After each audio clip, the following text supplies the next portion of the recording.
मुंडेंचं मुंबईमध्ये गिरगाव चौपाटीवर आलिशान घर आहे।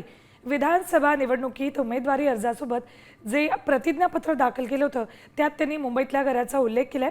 वीरभवन इमारतीत 9व्या मजल्यावर त्यांच्या मालकीचं 16 कोटींचं घर आहे। मंत्रिपद जाऊन 5 महिने उलटले तरी धनंजय मुंडेंनी सरकारी बंगला सोडलेला नाही। मुंबईत घर नसल्यामुळे बंगला सोडला नाही असं स्पष्टीकरण त्यांनी दिलं होतं। मुदतीपेक्षा जास्त काळ बंगला वापरल्याबद्दल त्यांना 42 लाखांचा दंडही ठोठावलाय।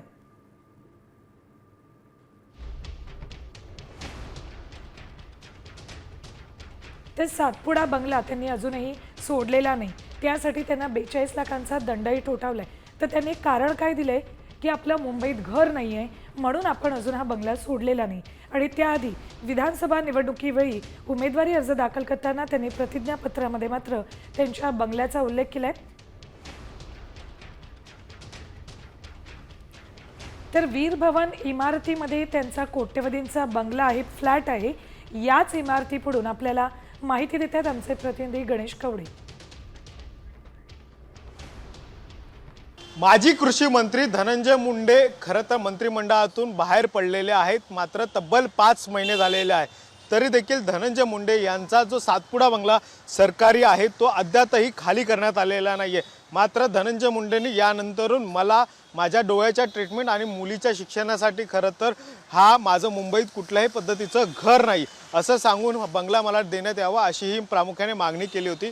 मात्र धनंजय मुंडे यांचं निवडणुकीसाठी देण्यात आलेल्या प्रतिज्ञापत्रामध्ये आहे ते गिरगाव चौपाटीवर वीर भवन ही जी 22 मजल्याची इमारत आहे आणि याच 22व्या मजल्याच्या इमारतीमधल्या 9व्या मजल्यावर धनंजय मुंडे यांचं निवासस्थान आहे आणि हे जवळपास 16 कोटी रुपयाचं हे निवासस्थान धनंजय मुंडे यांच्या प्रतिज्ञापत्रामध्ये आहे ते दाखवण्यात आलेलं आहे। तरी देखील धनंजय मुंडे यांना 5 महिने मंत्रिपद जाऊन देखील आहे तो सरकारी बंगला सुटत नसल्याचं चित्र सध्या पाहायला मिळते। व्हिडिओ जर्नलिस्ट अरविंदसह गणेश कवडे, साम टीव्ही मराठी, मुंबई।